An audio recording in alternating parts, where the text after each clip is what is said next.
Hello everyone, welcome back. In today's video, I'm going to show you how to use the Tradovate DOM. So first of all, simply log in into your Tradovate account. Now over here, click on this plus icon on the top.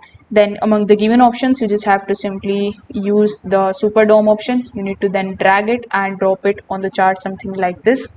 Now over here, use the search bar and you need to simply just search for the future contracts that you want to trade. For example, I've selected MNQ, so you can also select the same, or you can also select different ticker. Now when you do this, you are going to see the price ladder in the center with the bid on the left hand side and ask on the other.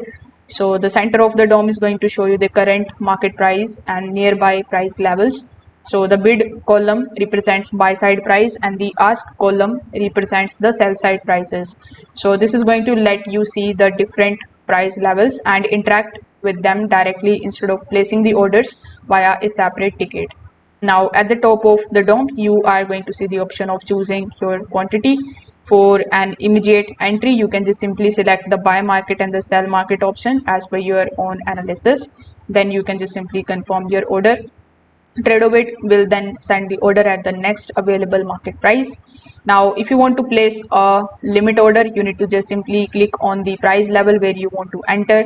A buy limit is placed below the current market while the sell limit is placed above it.